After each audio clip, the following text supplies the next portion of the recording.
If Ohio State beats Oregon, something that we've said here for the better part of the last few weeks is it is game on for the Buckeyes. It is game on.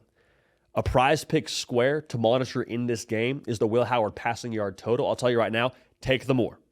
Take the more, and I'll tell you why here in just a second. Again, code HARDCOUNT, $5 in lineups, gets you $50 in promo funds. PrizePicks, super easy to use, comprehensive to play, easy to withdraw what you win. So get dialed in, use that code.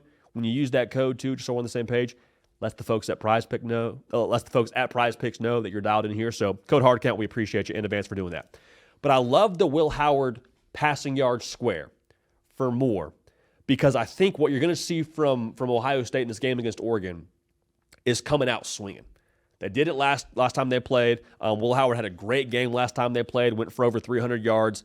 But I think the game against Tennessee is going to bolster the confidence a little bit heading into the spot against Oregon. Also, the familiarity you would hope for Ohio State offensively would kind of bolster the confidence. But here's the thing that makes them dangerous. If Ohio State does beat Oregon, I mentioned the confidence being built from beating Tennessee. What's a win over the top team in America going to do for you? Against a team that you lost to previously. To exercise that kind of loss and to be able to look at yourself in the mirror and say, okay, hey, yeah, we've had our shortcomings. We've had some moments this year that we're not crazy about. But right now, we just beat the best team in America. Who's messing with us? Nobody.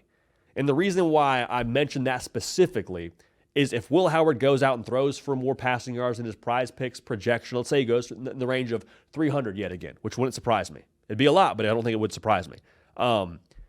The confidence for Ohio State and just their psychological approach, when they lost to Michigan, it wasn't physical. It wasn't. And I think a lot of that you tip your hat to Michigan. I know a lot of Ohio State fans don't want to hear that on this video or on this show. But it wasn't a situation where like you were just outmatched. You knew that. Michigan knew that. They lost that game in some way, shape, or form based on the psychological. You could pin it on whatever you want. You could say they overlooked them. You could say Michigan wanted it more. You could pin it on whatever you want to. But you can't tell me it was a matter of talent. And so, again, a win over Oregon, to me, does it fix everything psychologically? I don't know, because we aren't in that building and nobody can actually properly diagnose what the problem was against Michigan. But I will say this. I think at that point in time, to be psychologically in a different space than you've been the last few weeks, I don't know how much you can overvalue that if you're an Ohio State fan. If you're in that roster in Ohio State, to beat the top team in America and to look in the mirror and know you're that team and you're not going to have to honestly step under a heavier bar the rest of the way here in the college football playoff, that's massive. That's absolutely massive. And I think for us, the college football public, that would verify everything that we've already known to be true about Ohio State, but to see it actually play itself out in practice. Because there is some small part of us that watches Ohio State, and I think with how lofty expectations were during the preseason with what they did via the portal, grabbing Will Howard, grabbing Quinshon Judkins, grabbing the best defensive player in college football via the portal, and Caleb Downs, like the bar is always extremely high in Columbus. It got even higher with what they did via the portal, if that's even possible.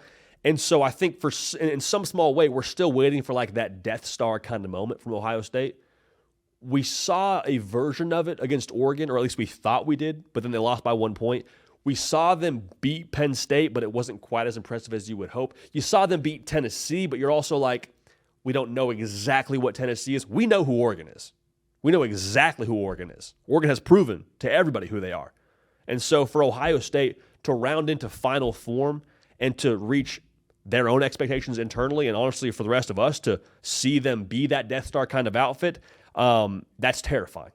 That is absolutely terrifying, because what I just said a second ago, there's not a tougher test for Ohio State the rest of the way.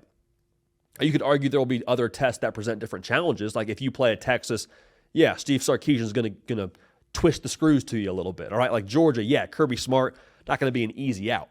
But in terms of just the overall versatility and matchups you have to account for with how well-rounded Oregon is, and the fact that you already lost to Oregon one time and they get a second crack at you, like that in itself would be absolutely massive on a number of levels and tell us who Ohio State is and tell Ohio State internally who they are.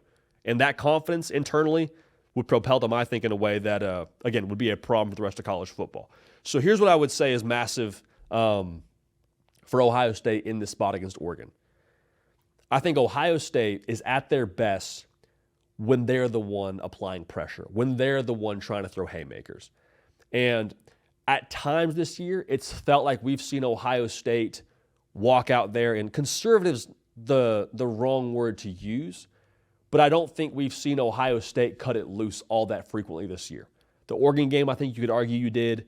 The Penn State game, I don't think we did. The Michigan game, we definitely didn't. Like, for Ohio State, I think we're going to see them be more aggressive in some small part because that's their only choice at this point.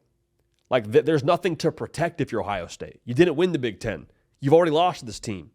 You're playing for your national title life here. Like, everyone's still got takes on Ryan Day, and they'll have more takes if you lose to Oregon, as fair as it is or isn't. So with them coming out swinging, that's another reason why I love the Will Howard more on his passing yard total. I think Jeremiah Smith, we're all on the same page now. If we weren't before, he's got to see the football. I would venture to say 8+ times. So take his reception yard square or receptions or reception yard squares on PrizePicks.com as well if you want to. The bottom line here is this is a different Ohio State team walking into this game, and if they beat Oregon, it will be another iteration of a different Ohio State team walking out for all the reasons I just mentioned. Psychologically, competitively, I mean, in aggression standpoint, like they are in this spot now where they're about to flip the on switch. If they beat Oregon, they should be, and I believe will be, the national title favorites. So I can't wait to watch it. It's going to be the game of, I would have to imagine, this upcoming college football playoff round 2.